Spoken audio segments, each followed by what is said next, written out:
en este segmento de lo que se llama desobediencia civil. Tenemos un país convulsionado, tenemos un país que realmente está pasando una situación difícil, un país que está dividido, una población a favor o en contra de unos sistemas. Se ha planteado el golpe de Estado, se ha planteado la esperanza sobre las Fuerzas Armadas de intervenir, pero en general está la variable de lo que es el poder civil, de lo que es el poder ciudadano. Quisiéramos que nos explique un poco su concepción de lo que es ese poder, cómo se puede cristalizar y qué papel puede jugar en lo que es el proceso venezolano.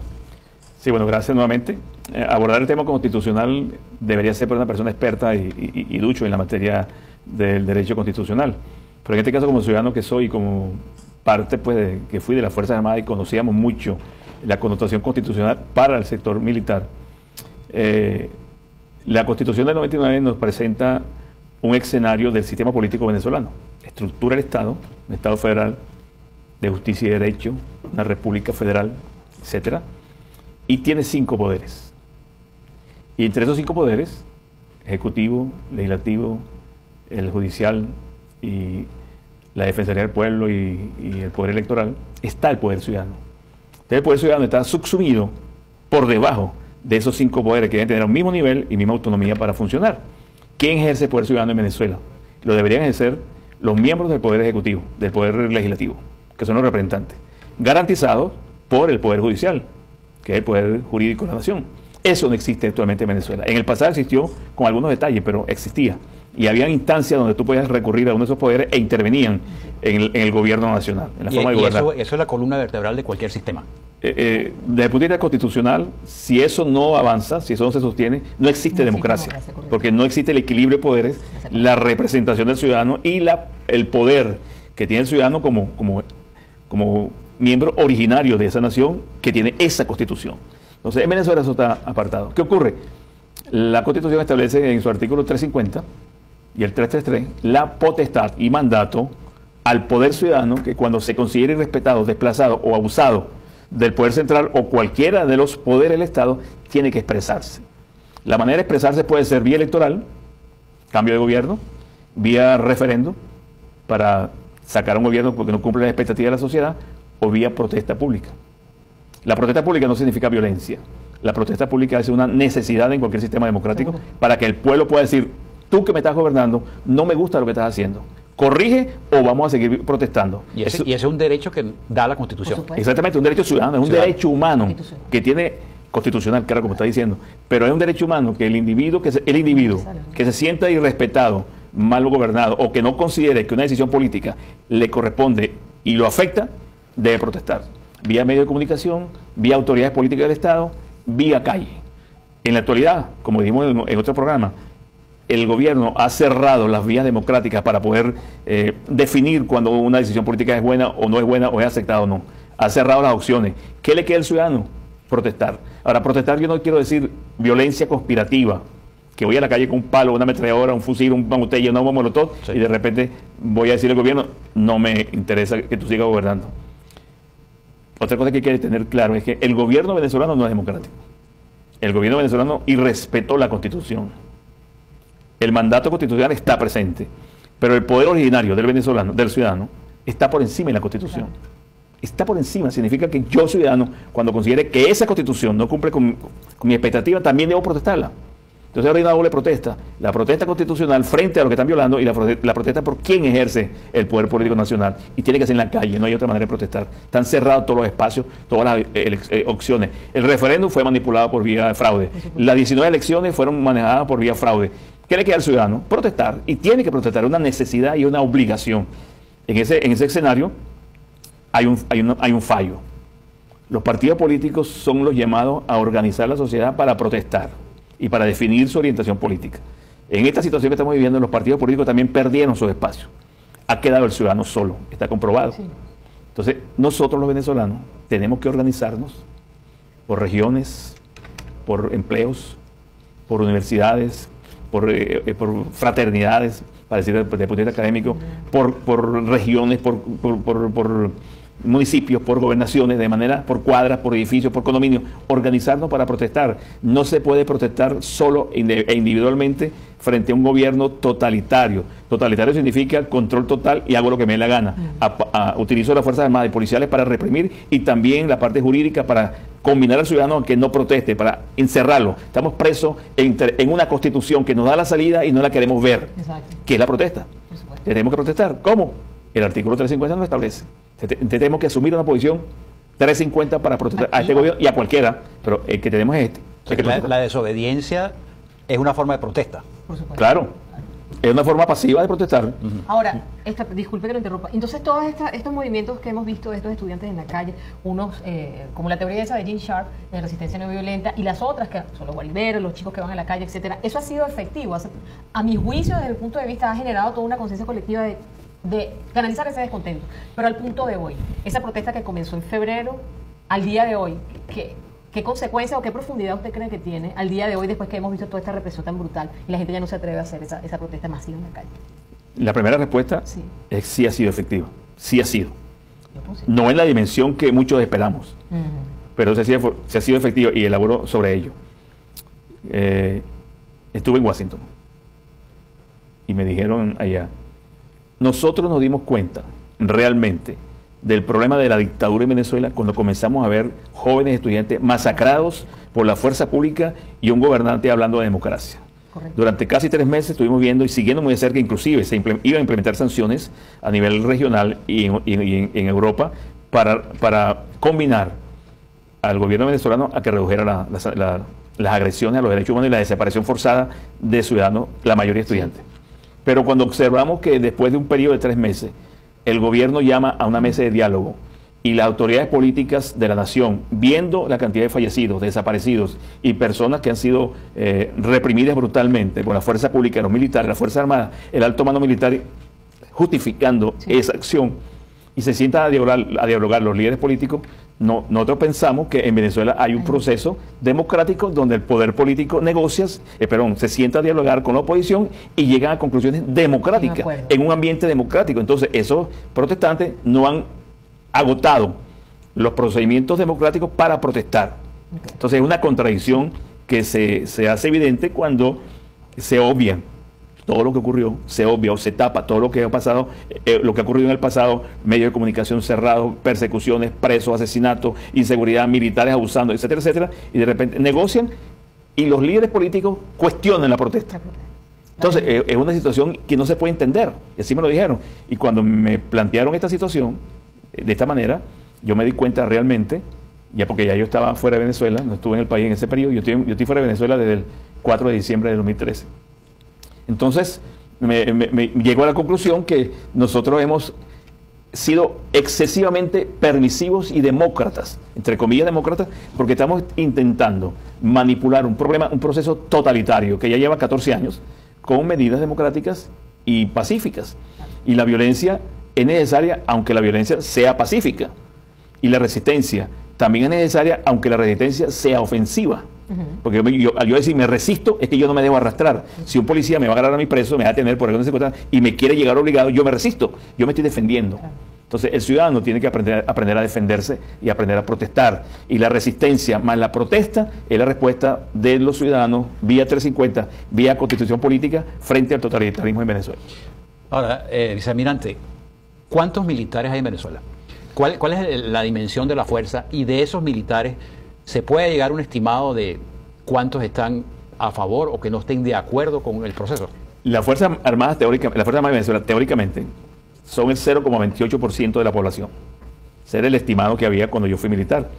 Ahora son menos, porque en el proceso de desnaturalización desnaturalizado de las Fuerzas Armadas, el gobierno redujo el pie de fuerza. El pie de fuerza es el número de efectivos de un determinado estado para entrar en una posición de conflicto bélico, si es necesario.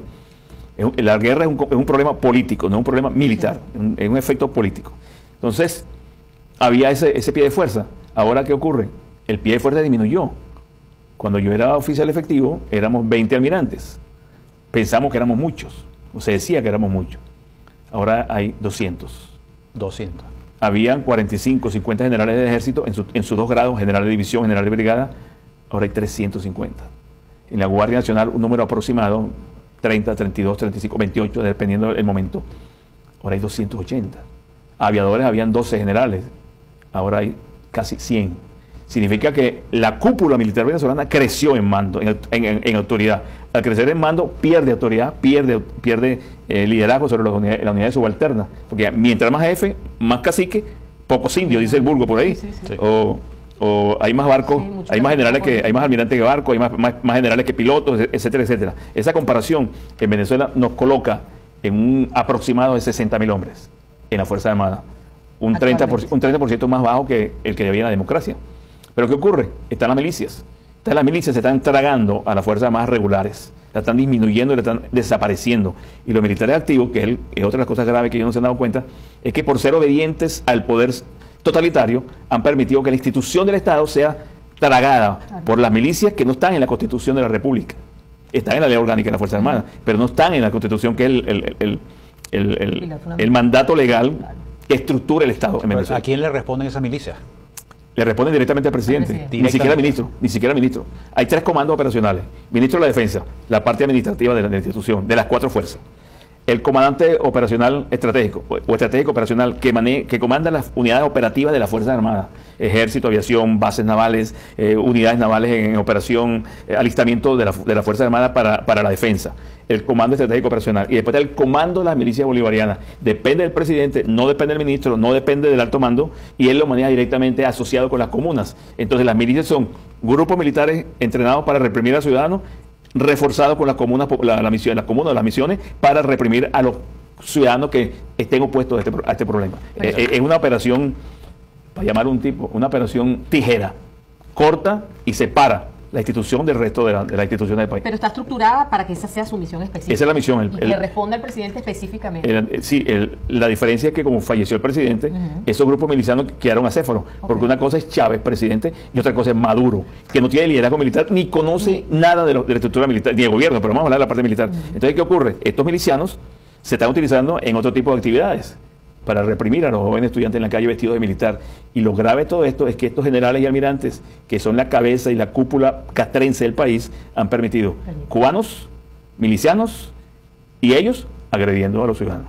Y con esta división que vemos, que usted dice que está la fractura también, la gente de Maduro, Diosdado, Rodríguez Torres, ¿cómo se dividen entre ellos esas milicias? ¿A quién responden? Entonces, si usted dice que Maduro no tiene ese comando y ese seguimiento de... Ese es el problema. ¿Hay conflicto ahí adentro? Claro que hay un conflicto. La cúpula del gobierno venezolano está sectorizada. Por supuesto. Maduro con un grupito, que ni siquiera está Ramírez, ya no está, ni siquiera Jordani, que estaba antiguamente, no está Merente tampoco. Tendrá 4 o 5 generales sin monta operacional, sin cargo operacional, están con él. La ministra puede ser una de estas personas, ¿no? Podría ser. Después está Diosdado Cabello, que tiene el control directo de los militares, porque él es militar y tiene autoridad investida civil y política, civil y militarmente. Partido de gobierno y Fuerzas Armadas. ¿Qué otro poder puede tener? Congreso, Asamblea, lo tiene. Entonces, él concentra más poder, políticamente hablando, que el propio presidente. El presidente hace creer que él gobierna, no gobierna. La señora Cilia Flores hace creer que ella es la primera dama, no es la primera dama. Cuando Chávez muere, y lo velan ahí en el Museo Histórico Militar, que ahora llaman no sé qué cosa de la montaña, esa tarde, esa noche, quien juramenta la despedida, o quien dirige la despedida de los militares del 4 de febrero, los centauros, al supuesto cadáver de Hugo Chávez, ahí en ese catafalco, esa cosa que tenían ahí, es Rodríguez Torres. Correcto. Antes de Chávez irse a Cuba, usted me lo cuenta, militares activos presentes en la reunión, en esa reunión, Chávez le dice a Maduro: yo quiero que tú te ocupes de Rodríguez Torres y me lo regreses a la fuerza. Porque Rodríguez Torres estuvo todo el tiempo en inteligencia, en la policía de CIPE, TJ, Ministerio del Interior. Entonces, los militares querían más liderazgo militar en el nuevo gobierno de Maduro. Aceptaron a regañadientes a Maduro. No lo aceptaron esa noche, pero a regañadientes y por conveniencia de ellos. ¿Por qué? Porque ellos sabían que Maduro se iba a dar un tortazo en la cabeza con el país. No porque Maduro lo destrozó, el país venía destrozado desde tiempo. Y ellos sabían, bueno, no nos metemos en esto. Vamos a esperar que este señor se caiga a pedazos y nosotros asumimos el liderazgo, porque vamos a aprovechar a la sociedad desesperada, que es lo que llamamos el efecto náufrago. Exactamente. Me agarro el salvavidas porque me estoy ahogando. ¿Quién es el salvavidas? Diosdado Rodríguez. Ante una sociedad desesperada, aplastada y fragmentada. Y el país acabado. Entonces, el problema es que no tenemos liderazgo civil, políticos en la oposición, no tienen liderazgo ellos tampoco, tienen figuras que controlan segmentos. Y la locomotora del poder es la Fuerza Armada, esas Fuerzas Armadas que existen ahí, diezmadas, desarticuladas, con una cantidad de generales, pero esos son los que comandan el país. Dirigido, el que lleva la locomotora, el que está montado en el primer vehículo, el primer vagón, es los Castro, no es Maduro. Y esa es la calamidad nuestra. Y los Castro no son capaces, si han estado 15 años haciendo este parapeto de país que tenemos, no son capaces de designar uno dentro del chavismo que haga ese liderazgo y que tome y concentre toda esa fuerza. Yo creo que la pregunta ha sido importante porque me permite lucurar o decir una aproximación. Yo pienso que esta es la primera vez después de Bahía de los Cochinos y después de la crisis de los misiles, en ese sentido, que los castristas están en un aprieto. No tienen liderazgo que los proyecte a ellos en la región. Fidel está muy disminuido físicamente. Raúl también. No es que esté mal, pero está muy disminuido. Sí. ¿Qué otra persona en la región puede asumir el liderazgo de la revolución? Correa, como dije, que hubo una reunión entre ellos. Ya no existe. En Venezuela no hay líder civil ni militar para esa revolución continentalmente hablando. Entonces ellos están en un aprieto y están corriendo la arruga y están abriéndose hacia otras opciones de Occidente. Estados Unidos es una vía, la Unión Europea es otra vía. Correcto. Entonces China es otra vía, pero no desde el punto de vista de control regional, influencia regional como revolución. Para mí la revolución cubana no es que se murió, pero sufrió una grave derrota cuando muere Chávez. Porque Chávez fue el que la rescata de los escombros del fracaso. Oxigena, ¿no? Y oxigena. Entonces ahora tenemos ese problema todos, pero en ellos más. Porque nosotros tenemos una esperanza de resurgir de las cenizas como país. Ellos están entrando a la puerta del sepulcro de la salida del proyecto revolucionario, que esa es la gran diferencia que tenemos que ver los venezolanos y en la región, pero sobre todo los venezolanos. Bueno, vicealmirante, viendo las acciones de la Guardia Nacional y viendo la no acción del Ejército, en esta serie de circunstancias de los disturbios, de las guarimbas, de la agresión hacia el pueblo como tal. ¿Por qué y qué papel está jugando la Guardia Nacional en esto? ¿Se está usando como un frente o es un cuerpo legítimo? ¿Y quién es el que está dirigiendo esta agresión contra la población? Vamos a hacer un poquito de historia, rápidamente. La Guardia Nacional es creada en 1937 por López Contreras, el general López Contreras, presidente de aquel entonces, para encargarse del control del abigeato y de los problemas que había en el llano venezolano, la penetración de grupos colombianos, el robo de ganado, el ganado infectado por la fiebre aftosa que llegaba al país, ese control en un país rural, sin vías de comunicación, y crean ese cuerpo para actuar en el campo venezolano. Por razones que yo desconozco, porque nunca la he analizado, la Fuerza Armada de Cooperación comenzó desde 1960 a ocupar un rol protagónico, rechazado por la Armada, la Aviación y el Ejército. Pero que políticamente los presidentes le dieron una importancia para mantener en el poder. Nosotros decíamos, los militares, activos en ese entonces, que la preeminencia que le habían dado a la Guardia Nacional era para mantener bajo control al Ejército. Para evitar un golpe, esta es la fuerza que nosotros manejamos, estos son las Fuerzas Armadas, nosotros tenemos un control, un equilibrio de poder, un balance de poder terrestre en el interior y en la capital, pero que se le volteó. Se volteó, si fue así, que es lo que yo creo, si fue así se le volteó porque ahora el Ejército perdió el control, perdió el poder y lo tiene la Guardia. Y las discrepancias institucionales que existen actualmente en las Fuerzas Armadas venezolanas son grandísimas contra la Guardia, además de la que tiene la sociedad frente a la acción represiva. Eso lo hizo el presidente Chávez adrede, para preservar al Ejército y echarle basura a la Guardia Nacional. Y los generales de la Guardia y los almirantes generales de las Fuerzas Armadas no se han dado cuenta que es una estrategia destructiva. Destruyo el Ejército, le meto las milicias y después acabo con la Guardia.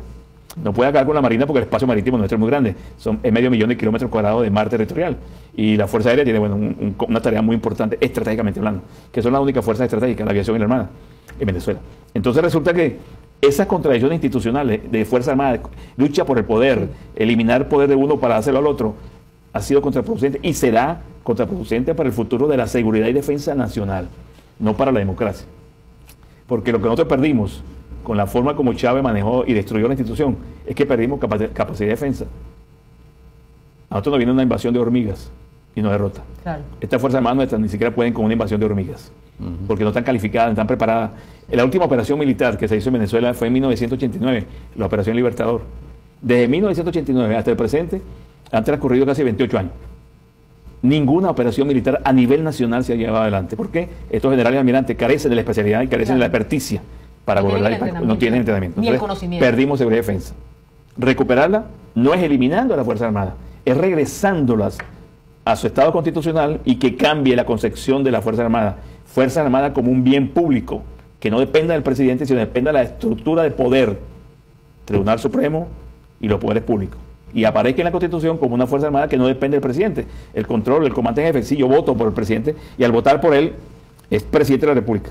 Cabeza del Poder Ejecutivo y comandante en jefe. Son tres tareas diferenciadas, pero que no aparecen diferenciadas en la Constitución y que le corresponde a cada cargo que yo al votar le doy al presidente. O sea que la población tiene el derecho de exigirle a las Fuerzas Armadas que se reagrupen, que se reorganicen y que jueguen el papel que tienen que jugar. Y pasarle la factura que le corresponde. Claro, muy importante. En el momento. Irán. ¿Qué papel juega en todo esto? Porque uno habla de las fuerzas cubanas y los cubanos que están entrando y la influencia, pero Irán también es otra fuerza. ¿Qué más está pasando que el ciudadano debe conocer que está pasando en el país? Interesante esa pregunta. Todas las anteriores fueron muy buenas, pero esta es muy poco conocida. Nosotros estamos frente a la penetración islámica en Venezuela como puerta para América Latina. Había, o hubo, o existe, no tengo información actualizada, de un vuelo de Conviasa, Maiquetía, Teherán, Damasco, durante casi 7 años, 2 vuelos semanales.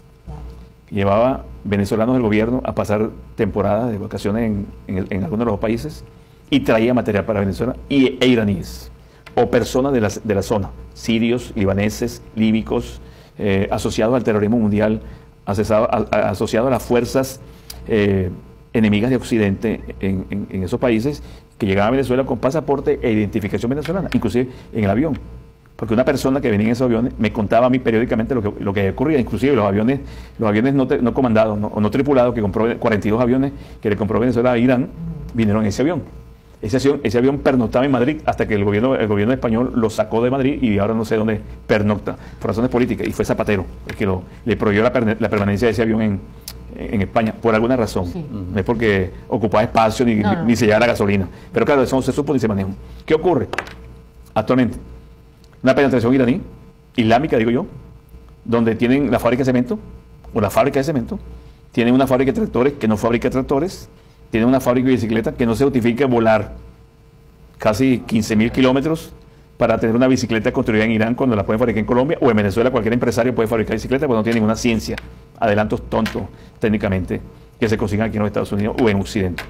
Entonces es una fachada que particularmente yo descubrí porque estuve hablando con personas que están asociadas a las empresas de Realtor de Venezuela y le pregunté más o menos cuántos iraníes, chinos y orientales, norcoreanos están en Venezuela. Y bueno, por lo menos en mi empresa nosotros hemos conseguido apartamentos, casas, le hemos vendido propiedades a unos 30, 35. En esos grupos hay personas asociadas al terrorismo. Claro. Yasser Arafat estuvo en Venezuela protegido por los comunistas venezolanos en los años 70, por ahí, dicho por ellos ahora que estaban en el poder. Entonces, esa penetración iraní busca el control del país sur, el control sur del país. Y para ello se han establecido en un corredor geográfico que comienza en Puerto Ordaz, Estado Bolívar, porque tiene una penetración por el río Orinoco hasta la zona de Matanzas, sigue por Guárico, controlado por un militar de los Centauros, que es el capitán de navío Rodríguez Chacín, pasa por Estado Lara, donde está un gobernador que es de la corriente opositora, pero está ahí, no sé si se ha dado cuenta de lo que está ocurriendo, o si le interesa, y Falcón, que es una gobernación que siempre está en manos de gobernadores del gobierno. Pues. Sí, así claro. Entonces un sector fronterizo que tiene Puerto Cabello como vía de aproximación, tiene la refinería de Moya y Cardón, tiene la idea de construir una base misilística que no la han construido todavía en la zona de Falcón, y por si fuera poco, tiene conexión directa con la línea férrea que está conectando Valencia con Caracas, o la zona a la línea Caracas, con posibilidad de comunicación con la fábrica de armas en Maracay. Inclusive sectores vedados para militares venezolanos y para civiles venezolanos, o para venezolanos. Solamente pueden estar ahí iraníes. ¿Qué es lo que ocurre? Yo fui a Puerto Ordaz a averiguar, personalmente fui a averiguar sobre la fábrica de tractores, bajé en la fábrica de tractores, un galpón grandísimo, tiene la bandera de Irán casada con la bandera venezolana, o sea, en pareja, un galpón, una pared grandísima. Me asomé a las puertas de ese galpón grande. Uno de los empleados me dijo, no, aquí no se fabrica nada, esos tractores son de adorno. ¿Qué se hace adentro? ¿Qué están haciendo? Nadie sabe qué hacen adentro porque no permiten que entren venezolanos y mucho menos militares. La zona de Guayana, que era controlada por la Guardia Nacional, le fue quitada la Guardia y asignada al Ejército. Pero el Ejército no tiene suficiente efectivo para controlar la zona. Todas las minas y todo el oro y todo lo que había de exploración minera en la zona, la está controlando Irán. ¿Extraen ellos mismos? Extraen, y yo pienso que extraen otras cosas. El coltan también lo están extrayendo. El uranio lo están buscando.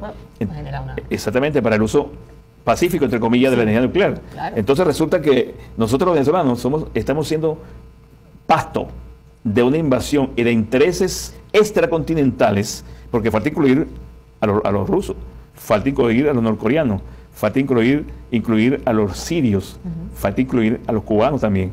Entonces resulta que Venezuela en 900.000 kilómetros cuadrados de área geográfica convergen una serie de intereses geopolíticamente externos que nuestros políticos y los mismos miembros del gobierno no saben, y militares no saben que eso está ocurriendo.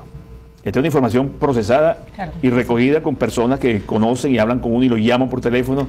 Quizás esa sea una de las razones por las cuales yo estoy fuera del país, porque me empecé a dar cuenta. Yo le saqué, una periodista venezolana me entrevistó en Z y sacó 4 artículos seguidos, consecutivos, de mi declaración, de mi investigación, no periodística, investigación de inteligencia, porque yo no soy periodista. Sí.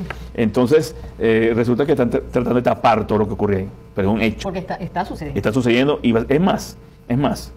En Ecuador es obligatorio la enseñanza islámica en los colegios primarios, Correa. En Brasil es obligatorio en los colegios, o mejor dicho, en los estados donde gobierna el Partido Popular, el partido de Lula.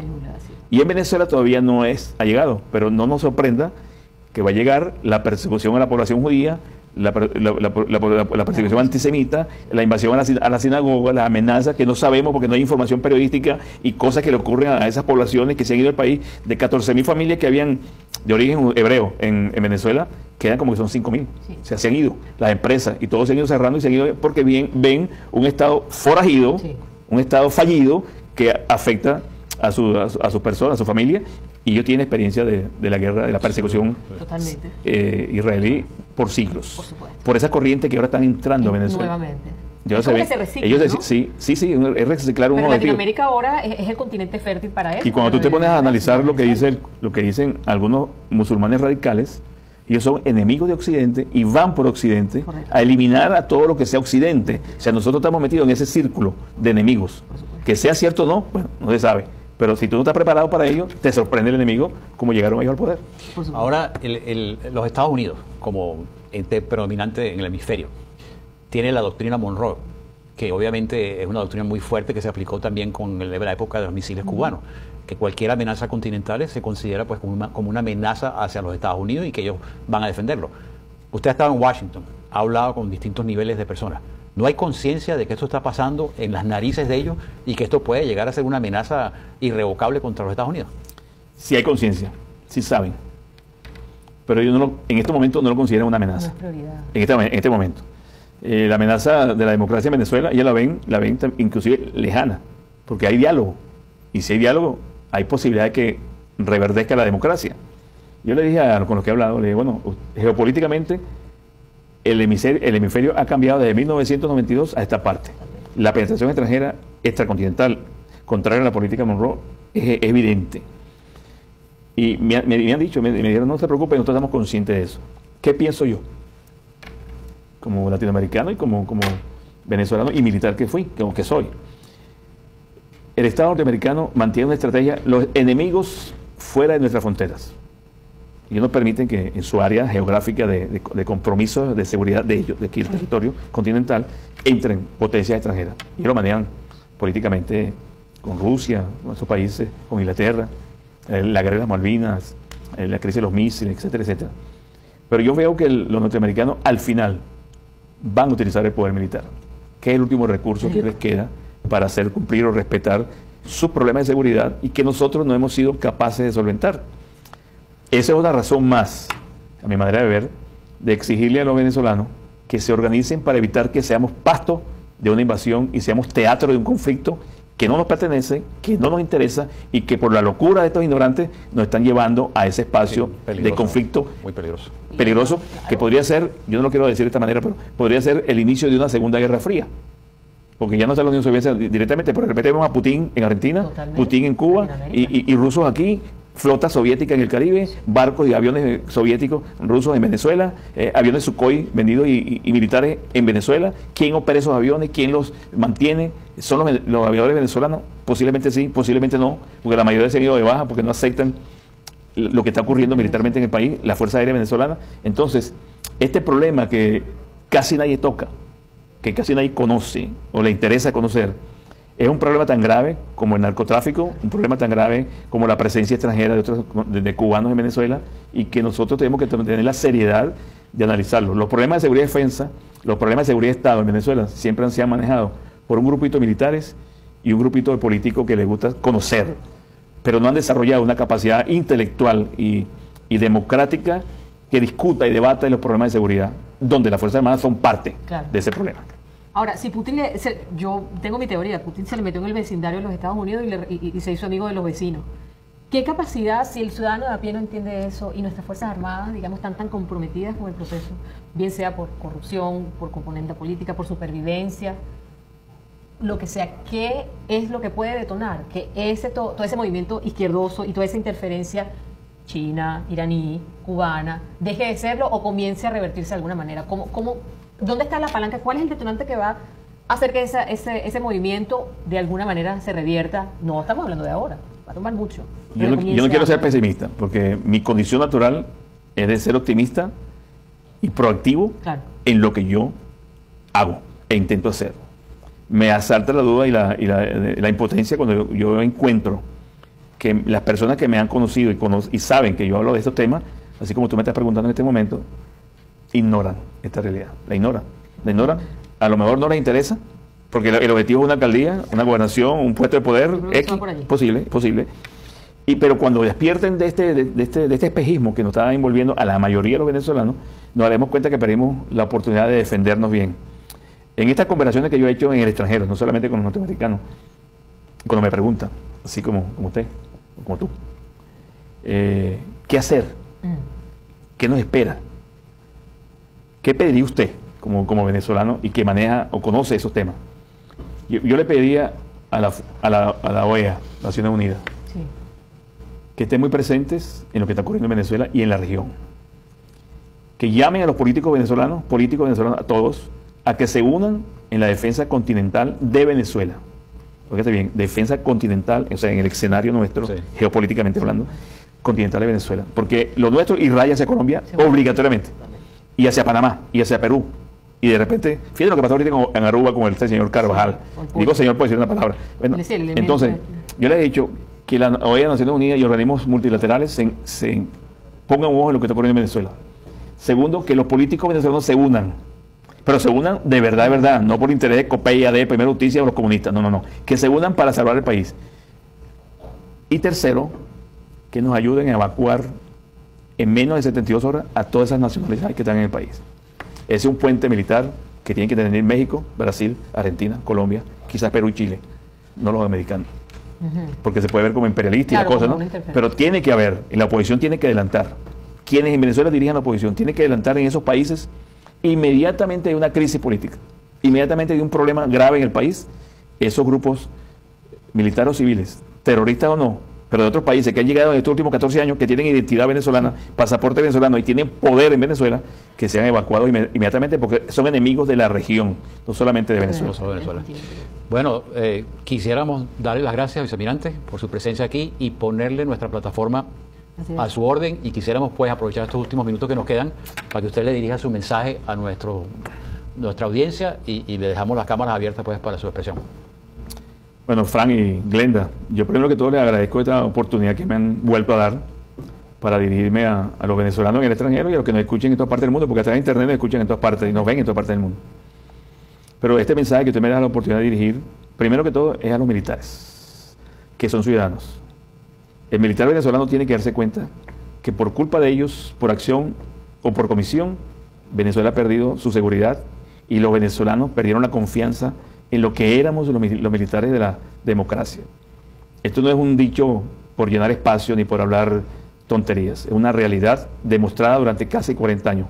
La democracia venezolana se mantuvo porque los militares de esa generación o de mi generación respetamos el poder civil, cumplimos la Constitución y actuamos en defensa exclusiva del territorio y de los ciudadanos, en todo momento, en todo momento.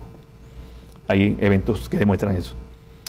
Si ustedes se olvidan y se voltean al ciudadano, ustedes pierden la autoridad y pierden el respeto, como lo han perdido, de todos los conciudadanos. Ustedes pagarán ese olvido y esa traición, a mi manera de ver. El momento no es ahora, pero será cuando ocurra. Serán ustedes, a lo mejor ustedes no serán, serán otros militares. Pero es la institución la que va a cargar con el peso por unos bandidos que se van a ir en cualquier momento a disfrutar su dinero y su libertad, y ustedes van a pagar históricamente lo que ha ocurrido. Ahora voy con los ciudadanos. Los ciudadanos, lamentablemente, son los más afectados en esta situación, o somos los más afectados en esta situación. No porque estemos fuera exilados o porque estemos trabajando fuera del territorio, es porque ustedes, los que están ahí en Venezuela, no tienen seguridad, no tienen pobreza, marginalidad, humillación, robo, irrespeto. Todo el mundo nos pisotea, nos ven como un país de cobardes y de traidores, que no tenemos la sangre de los libertadores que nos ayudaron a proyectarnos en el continente y en el mundo, y que ahora estamos sumidos en una diatriba tonta y bolsa. ¿Quién va a ser el presidente y quién es el partido que va a gobernar? No, ese problema no es el actual. El problema actual es sacarlos del poder, recuperar la república y recuperar nuestra libertad. Si nosotros no trabajamos en esa dirección, si nosotros no nos apersonamos de esa realidad en Venezuela, nosotros no podemos llamarnos más venezolanos ni poder utilizar esta bandera como símbolo de la libertad y de lo que hemos sido y que heredamos de nuestros padres fundadores. Yo le llamo la atención, estoy fuera, no estoy con ustedes, pero tienen que hacer un esfuerzo de unirse y luchar todos juntos sin distingo de ideologías y sin distingo de intereses económicos o personales.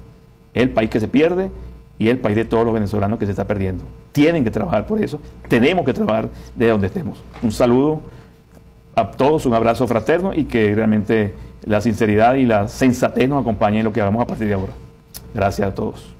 Vicealmirante, muchísimas gracias nuevamente por aceptar nuestra invitación. Sabemos que su agenda, bueno, es muy activa y esperamos nuevamente tenerlo con nosotros, la ventana abierta para usted, a ustedes allá en Venezuela, en Latinoamérica, en Europa, en cualquier venezolano, en cualquier parte del mundo. Debate Nacional está a la disposición para ustedes 24 horas al día, 7 días de la semana a través de www.rctelevisión.com, y aquellos hermanos latinoamericanos también. Estamos con ustedes y, por supuesto, muchísimas gracias nuevamente por estar con nosotros el día de hoy. Vicealmirante, yo también quiero dar las gracias. Muy interesante todo, muy, muy claro, y espero que el mensaje les llegue a todos los venezolanos. Sí. Yo quisiera cerrar con un dicho que a mí cuando muchacho me impresionó mucho. Yo oí a un presidente una vez decir: no te preguntes lo que tu país puede hacer por ti, pregúntate lo que tú puedes hacer por tu país. Muchas gracias por su asistencia y los veremos en un próximo programa. Perdón, un momentito. Ahora que nos ponemos románticos, yo quiero decir algo también. No, por supuesto. Adelante. Yo quiero decir algo también. Hay un poema de un famoso escritor venezolano llamado Andrés Eloy Blanco. Yo les recomiendo a todos los que me están viendo esta tarde que se lean el poema Coloquio bajo la palma, de Andrés Eloy Blanco, que es un poema que habla de la libertad y habla de lo que somos los ciudadanos en un país como Venezuela. Gracias.